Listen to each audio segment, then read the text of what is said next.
ओ madam जी, आपकी हिम्मत कैसे हुई मुझे काम वाली बाई, नौकरानी, महरी जैसे नामों से पुकारने की? बुलाना हो तो मुझे प्यार से मेरे नाम से पुकारें या मेड सर्वेंट अथवा मेड ही कहें। कान खोल कर सुन लो बीवी जी, मैं नौकरानी नहीं हूँ। मैं जिस घर में भी जाती हूँ रानी बन कर रहती हूँ।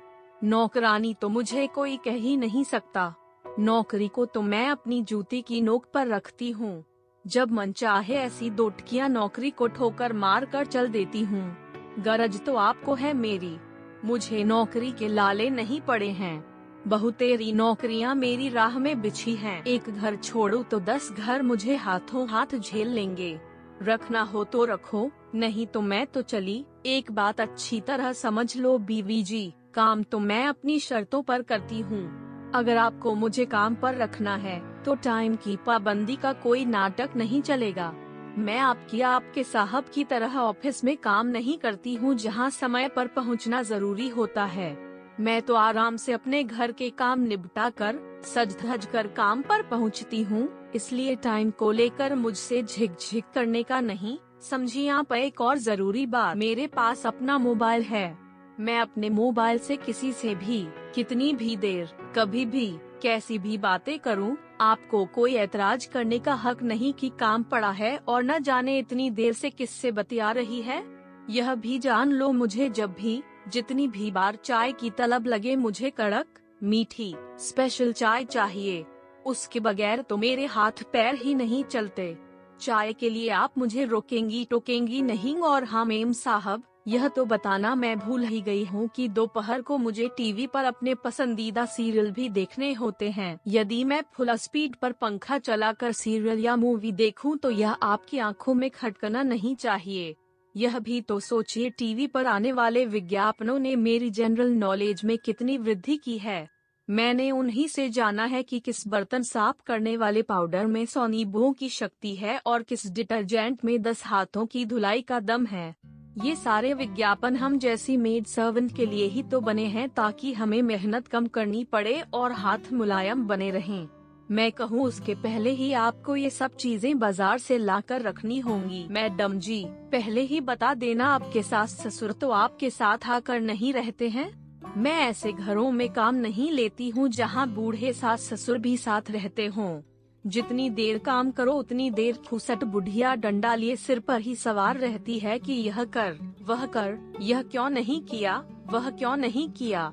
असल बात तो यह है कि बहू पर तो उनकी चलती नहीं, इसलिए सारी कसर वे हम जैसे लोगों पर ही निकालती हैं। और हाँ बीवी जी, अगर आपके घर में छोटे बच्चे हैं और मैं कभी प्यार से उन्हें एक आध चप्पल लगा दूं तो सीधे थाने में रिपोर्ट करने मत चली जाना, समझी आप। मेरे खुद के भी तो बाल बच्चे हैं कि नहीं, वे परेशान करते हैं तो मैं उन्हें भी तो कूट पीट देती हूँ। आपके बच्चों को भी मैं अपने बच्चों की ही तरह पालूंगी। कभी एक आध बार जरा सा हाथ उठा दिया तो उसके लिए हाय तौबा मचाने की जरूरत नहीं। घर में सीसीटीवी कैमरे लगे होने की धमकी तो देना ही मत। सीसीटीवी कैमरे की आंखों में और आपकी आंखों में भी धूल झोंकना हमें खूब आता है। एक बात और जान लो मेम साहब, मेरे अपने भी कुछ रूल्स एंड रेगुलेशंस हैं। मेरा उसूल है कि नौकरी ज्वाइन करने से पहले ही मैं इस मुद्दे पर डिस्कस कर लेना ठीक समझती हूँ कि महीने में 4 छुट्टियाँ, हफ्ते में 1 छुट्टी तो मुझे चाहिए ही चाहिए। आपकी और साहब की नौकरी में 5 डेज वीक का प्रावधान है तो फिर मैं तो 6 डेज वीक पर काम करने को तैयार हूँ। पर सिर्फ इतनी छुट्टियाँ मेरे लिए काफी नहीं होंगी। गाहे तीज त्योहार की छुट्टियां भी तो मुझे मिलेंगी कि नहीं। इसके अलावा कभी मैं खुद बीमार पड़ी तब तो कभी अपने पति बच्चों को बीमार बताकर छुट्टी करूंगी, कभी रिश्तेदारी में, क्योंकि कोई दूसरा चारा ही नहीं है आपके पास। 4-5 हजार का एडवांस तो ऊँट के मुंह में जीरा है मेरे लिए। इस एडवांस की रकम मैं हर महीने वेतन में से सिर्फ 100-200 ही कटवा कर चुकाऊंगी और किसी दिन सिर घूम गया तो आपको छोड़कर यो एडवांस लेकर रफू चक्कर हो जाऊंगी। हाथ की सच्ची हूँ, यह तो मैं डंके की चोट पर कहती हूँ। जहाँ भी मैंने काम किया है उनसे पूछकर देख लो, आज तक उनकी एक सुई भी गायब नहीं हुई। सुई मैं क्यों गायब करूँगी, हाथ की सच्ची हूँ ना। सुई तो नहीं पर बाकी चीजें तो इतनी सफाई से गायब होती हैं कि कोई मुझ पर तो शंका कर ही नहीं सकता, क्योंकि मैं खुद तो कुछ नहीं करती हूँ पर दूसरों को खबर तो कर सकती हूँ ना। घर के सारे लोगों की दिनचर्या मुझसे ज्यादा किसे मालूम हो सकती है? घर में कौन कब आता है, कौन कब जाता है, अलमारी की चाबी कहाँ रहती है, कीमती चीजें कहाँ रखी रहती हैं, कब छुट्टियां मनाने शहर से बाहर जाने का प्रोग्राम है, इस सब की मुझे खबर रहती है। मैं कुछ नहीं करती, मुझसे भेद लेकर हाथ की सफाई तो कोई और ही दिखाता है। मुझे रंगे हाथों पकड़ना आपके बस की बात नहीं है मैडम जी। अब थोड़ी पर्सनल बात भी हो जाए, थोड़ी रोमांटिक बात है यह। वह क्या है कि आपके साहब या जवान हो रहे साहबजादे को रिझाने के भी 101 तरीके हैं मेरे पास। अब झाड़ू पोछा करते समय मेरी साड़ी पिंडलियों से ऊपर हो जाए, और वह तो होगी ही, या आपके दिए लोकट ब्लाउज के अंदर उनकी निगाहें फिसल जाएं और उन्हें कुछ कुछ होने लग जाए, तो आप मुझे कोई दोष न देना। यह लोकट ब्लाउज तो आपने ही दिया था न मुझे। फिर उसके बाद साहब मौका देखकर किसी न किसी बहाने से या आपके नौजवान साहबजादे कॉलेज के पीरियड गोल कर वक्त बेवक्त घर आने लग जाएं, तो इसमें मेरी क्या गलती?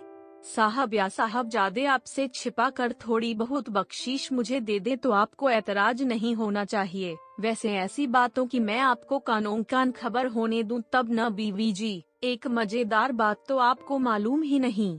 आप तो सपने में भी सोच नहीं सकती कि आप लोगों के घरों में काम करने वाली हमारी जैसी मेड सर्वेंट जब आपस में मिलती है तो कैसी कैसी बातें करती हैं। आप सुनेंगी तो हंसेंगी या फिर गुस्सा करेंगी कि हमारी बातचीत का मेन टॉपिक, हमारा टारगेट तो बस आप लोग ही रहती हैं। सबने अपनी अपनी मालकिन के उनके रंग रूप और स्वभाव के अनुसार कई मजेदार निकनेम रख रखे हैं। किसी की मालकिन उसकी नजर में काली मोटी भैंस है, तो कोई अजगर की तरह सारा दिन बिस्तर पर अलसाई पड़ी रहती है। किसी की मालकिन बिल्ली की तरह चटोरी है, तो कोई फैशन कर दिन भर मेंढकी की तरह फुदकती रहती है। कोई बूढ़ी घोड़ी लाल लगाम है, तो कोई जासूस करमचंद की तरह जासूसी करती है। अरे बीवी जी, हमने तो आप लोगों के ऐसे ऐसे नाम रखे हैं, आपकी ऐसी ऐसी मिमिक्री करती हैं, ऐसी ऐसी नकल उतारती हैं कि आप सुन लें तो चुल्लू भर पानी में डूब मरें। किसी दिन हम छुट्टी कर दें तो घर के काम करने में कैसे आपको नानी याद आती है, इसकी एक्टिंग करके तो हम लोटपोट हो जाती है। हमारे मन का गुबार या पेट का अफारा कई तरह से निकलता है। कॉलोनी में किसके घर क्या चल रहा है, किसका किसके साथ चक्कर है, कौन किसके साथ रंगे हाथों पकड़ी गई, किसके घर में तीसरी औरत या तीसरे मर्द को लेकर पति पत्नी में कुत्तों की तरह लड़ाई छिड़ी रहती है। इन झूठी सच्ची खबरों को तिल का ताड़ बनाकर अपनी तरफ से ढेरों नमक मिर्च लगाकर हम अपना तो मनोरंजन करती ही हैं, फिर यही खबरें हमारे मुखारविंद से घर घर जाकर मालकिन के सामने भी ब्रॉडकास्ट होती हैं, सिवा उनके खुद के घर की खबरों के। हमारा यह न्यूज चैनल बहुत लोकप्रिय है। अपनी मालकिन को ब्लैकमेल करना भी मुझे बहुत आता है। त्योहारों पर इनाम और दिवाली पर तो 1 महीने का वेतन बोनस में धरा ही लेती हूँ। हर नए साल पर वेतन बढ़वा लेना भी मुझे खूब आता है। इसके अलावा उनकी किसी पड़ोसी ने अपनी मेड सर्वेंट को क्या दिया है, इसकी खबर भी बढ़ा चढ़ा कर सुनाकर अपनी मालकिन को ब्लैकमेल करने में पीछे नहीं रहती हूँ, ताकि वे उससे भी बढ़ चढ़ कर मुझ पर कपड़े, बर्तन, खाने पीने का सामान लुटाने में पीछे न रह जाएं।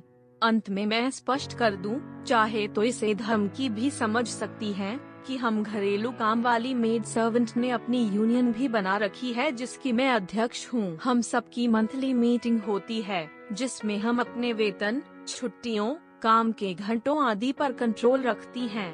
मांगे पूरी न होने पर हड़ताल करना हमारा जन्मसिद्ध अधिकार है। शिकायत लेकर थाना कचहरी जाने में भी हमें कोई डर नहीं है, क्योंकि अंततः जीत तो हमारी ही होनी है। कानून तो हमेशा, चाहे कोई भी दोषी हो, ससुराल विरुद्ध बहू के केस में बहू का, मकान मालिक विरुद्ध किराएदार में किराएदार का पक्ष लेता है, इसलिए मालकिन विरुद्ध नौकरानी में नौकरानी का ही पक्ष लेगा। इसका हमें पूर्ण विश्वास है। हम सर्वव्यापी हैं, सर्वशक्तिमान हैं। आपको काम पर रखना हो तो रखो, नहीं तो मैं तो चली।